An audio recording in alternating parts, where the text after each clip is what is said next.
ساری زندگی اس کا شکریہ ادا کرتا رہوں تو کہ شکر ادا۔ ہم حضور کے امتی نبی انتظار کرتے رہے، نبی منتظر رہے۔ حضرت خلیل اللہ کی بارگاہ میں پکار رہے ہیں، ربنا وابعث فیہم رسولا، مالک رسول بھیج دے۔ کوئی کہتا ہے لیسا بفظ ولا بغلظ، وہ ترشرو نہیں ہوگا، سخت مزاج نہیں ہوگا، ماتھے پہ شکنے لانے والا نہیں ہوگا، وہ پیار بانٹنے والا ہوگا۔ بس وہ آیا جا رہا ہے۔ حضرت عیسیٰ نے تو نام بھی بتا دیا نا، مبشرم برسول یاتی من بعد اسمہ احمد۔ لوگوں میں جا رہا ہوں، چلو نام بھی بتا دیتا ہوں، میرے بعد جو آنے والا اس کا نام احمد ہوگا۔ نبی انتظار کرتے رہے، 12 نبیوں نے انتظار کیا حضور کی امت میں ہونے کے لیے، تمنا کی۔ نستورہ راہب انتظار کرتا رہا، بحیرہ راہب انتظار کرتا رہا۔ شب ہجر کی سختیاں کوئی اس سے جا کے پوچھے، تیری راہ تکتے تکتے جسے صبح ہو گئی۔ زندگیاں گزار دی انہوں نے۔ سلمان فارسی کی کہانی سن لو، مجوسی کے بیٹے تھے، حق کی طلب میں نکلے، باپ نے گھر سے نکال دیا۔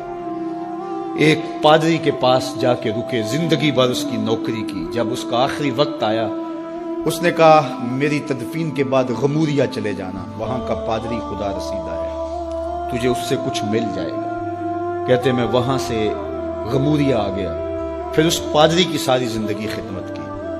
جب وہ مرنے لگا تو اس نے کہا کوئی ایسا شخص نہیں ہے جس کے پاس اب میں تجھے بھیجوں، لیکن نبی آخر الزماں کے ظہور کے لمحے آ گئے۔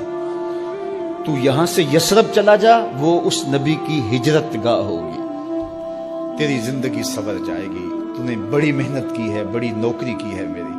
کہتے میں نے اس کو کہا کہیں ایسا نہ ہو میں دھوکہ کھا جو مجھے کوئی نشانی بتا دے۔ اس نے کہا 3 نشانیاں، ایک صدقہ نہیں لے گا، دوسرا ہدیہ رد نہیں کرے گا، تیسرا 2 کندھوں کے درمیان مہر نبوت ہو۔ کہتے ہیں میں نے اس کی تدفین کی، یثرب کی جانب جاتے ہوئے ایک قافلے میں شامل ہو گیا۔ انہوں نے مجھے پکڑ کے اپنا غلام بنا لیا، لیکن میرے پہ مہربانی یہ کی کہ مجھے بیچا جا کے مدینے میں۔ ایک یہودی نے مجھے خرید لیا، میں اس کے باغ میں گوڈی کرتا تھا، کام کرتا تھا، کھجوریں توڑتا تھا، لیکن میں انتظار میں تھا کہ کبھی وہ نبی آخر الزماں آئے تو مجھے دید ہو، کبھی عرش پر، کبھی فرش پر، کبھی ان کے در، کبھی در بدر۔ غم عاشقی تیرا شکریہ، میں کہاں کہاں سے گزر گیا۔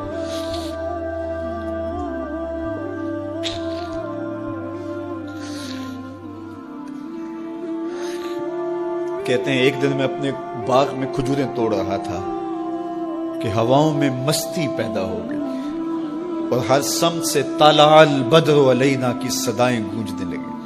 میں سمجھ گیا کہ وہ لمحے آ گئے، میں نے چھلانگ لگا دی اور دوڑ پڑا۔ میرے آقا نے سمجھا شاید غلام بھاگ گیا، اس نے دوڑ کے مجھے پکڑ لیا۔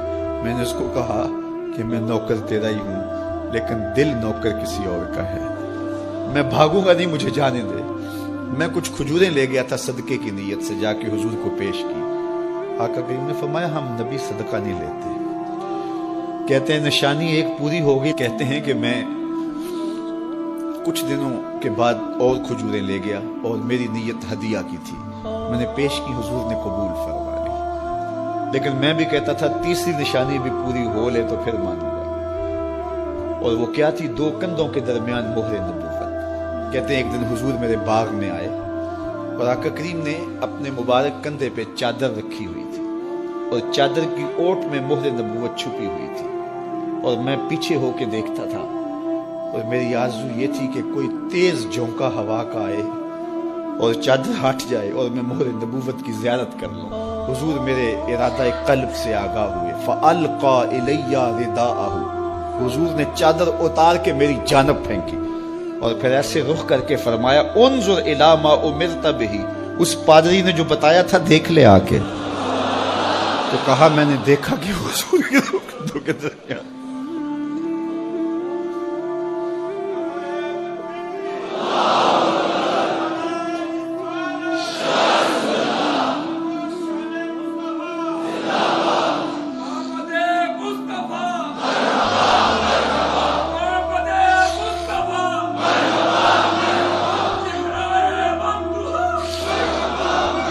شب ہجر کی سختیاں کوئی اس سے جا کے پوچھے، تیری راہ تکتے تکتے جسے صبح ہو گئی۔ ہم نے تو کوئی انتظار نہیں کیا نا، ہم نے تو کوئی دکھ نہیں سہا، ہم سوئے تھے مقدر جاگ اٹھے، ہمارے والد مسجد سے مولوی صاحب کو بلا لائے، انہوں نے کان میں آ کے کہا مبارک ہو تو حضور کا نوکر بن کے آ رہا۔ میرے والد گرامی ایک شعر جھوم کے پڑھا کرتے تھے، محمد جانے جانا ہے پیغمبر ہو تو ایسا ہو، رسولوں کی بشارت سے مبشر ہو تو ایسا ہو، امر توقیر کا سب کو موکر ہو تو ایسا ہو، کیا ہم کو غلام ان کا مقدر ہو تو ایسا ہو۔ میں اپنے مقدر پہ قربان نہ جاؤں، آپ اپنے مقدر پہ نثار نہ جائیں، ہمیں وہ نبی ملا جو نبیوں کا نبی۔ بنو سعد کے مقدر بھی جاگ اٹھے، اللہ اکبر، کیا وہ خوش نصیب وادیاں تھی، کیا وہ خوش بخت پہاڑ تھے بنو سعد کے، جہاں حضور نے زندگی کے ابتدائی سال گزارے۔ اللہ اکبر۔ حضرت حلیمہ سعدیہ کہتی ہیں جب میں حضور کو گھر لے گئی تو میرے گھر میں روشنیاں آ گئیں، باقاعدہ عورتوں نے کہا حلیمہ تو اتنی امیر ہو گئی ہے رات کو بھی دیا نہیں بجھاتی۔ بڑے امیر کبیر گھرانوں میں بھی رات کو لوگ دیا بجھا دیا کرتے ہیں، لیکن تو اتنی ہی امیر ہو گئی ہے کہ رات کو بھی تیرے گھر کا دیا نہیں بجھتا۔ تو حلیمہ سعدیہ نے کہا آؤ میں تمہیں بتاؤں میرے گھر میں دیا کون سا روشن۔ باقاعدہ ہم جولیوں کو بلایا، پالنے میں حضور تھے، اشارہ کر کے کہا ما کننا نحتاج الی السراج من یوم اخذناہ، جب سے یہ پیارا گھر آیا ہے میں نے سارے دیے توڑ دیے، دیے کی ضرورت نہ مشعل کی حاجت، عجب روشنی تو نے پائی حلیمہ، بڑی تو نے توقیر پائی حلیمہ، بنی تو محمد کی دائی حلیمہ۔ کہا ما کننا نحتاج الی السراج من یوم اخذناہ، جب سے یہ پیارا گھر میں آیا ہے میں نے سارے دیے توڑ دیے۔ جہاں روشنی چاہیے ہوتی ہے حضور کو اٹھا کے اس کمرے میں لے جاتے ہیں، وہاں انوار پھیل جاتے ہیں، روشنیاں پھیل جاتی ہیں، کیسے اجالے پھیلے، کیسی روشنیاں پھیلے۔ حلیمہ دا چھپر کھجوری دے تھلے، حوراں وچھالے نوری مسلے، فرش تو عرش تک پہ گئی دہائی، حلیمہ نے لٹ لئی خدا دی خدائی۔ اللہ اکبر۔ وہ سارا دن تو صحراؤں میں گھوم لیتی تھی، اسے جب بھوک لگتی تھی لبوں کو چوم لیتی تھی۔ بخت جاگے حلیمہ سعدیہ کے کہ حضور ان کے گھر آئے۔ اللہ اکبر۔ جدھر سے گزرتے گئے نور پھیلتا گیا، انوار پھیلتے گئے۔ حضرت سیدہ طیبہ طاہرہ حضرت عائشہ سلام اللہ علیہ فرماتی ہیں کہ میں کچھ سی رہی تھی کہ میرے ہاتھ سے سوئی گر گئی۔ اب حضور کے گھر میں دیے میں جلانے کے لیے تیل بھی نہیں تھا، میں پریشان تھی، سوئی گر گئی، اتنے میں حضور تشریف لائے۔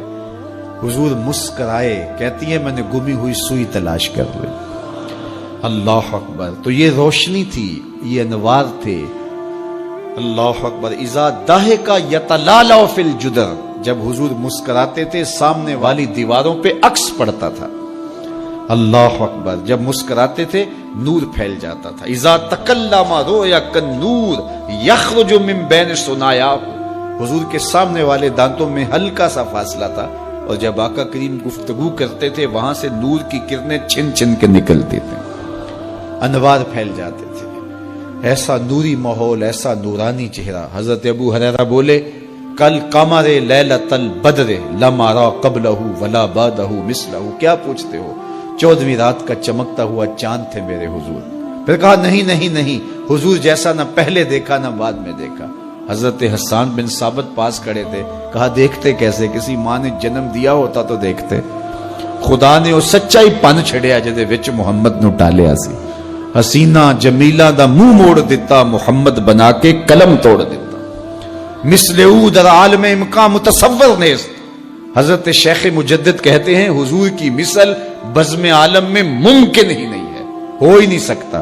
اور اقبال کا لہجہ بھی دیکھیے، رخ مصطفیٰ ہے وہ آئینہ کہ اب اس سا دوسرا آئینہ نہ کسی کی بزم خیال میں نہ دکان آئینہ ساز میں۔ تو وہ پیکر تراشا، وہ پیکر تراشا، مکھ چند بدرشا شانی ہے، متھے چمک دی لاٹ نورانی ہے، کالی زلف تیک مستانی ہے، مخمور رکھی ہن مد بھری، کیسا جمال دیا، کیسا حسن دیا۔ اچھا بریلی کے امام سے بھی پوچھ لیجئے، اللہ اکبر۔ بل بل نے گل ان کو کہا، کمری نے سروے جاں فضا، بلبل کی منتہائے پرواز تو یہی ہے نا، کسی کو پھول کہتے. بلبل نے گل ان کو کہا، کمری نے سروے جاں فضا، حیرت نے جھنجھلا کر کہا یہ بھی نہیں وہ بھی نہیں. خورشید تھا کس زور پر، کیا بھر کے چمکا تھا قمر، بے پردہ جب وہ رخ ہوا یہ بھی نہیں وہ بھی نہیں. وہ حسن دیا وہ جمال دیا اللہ نے اپنے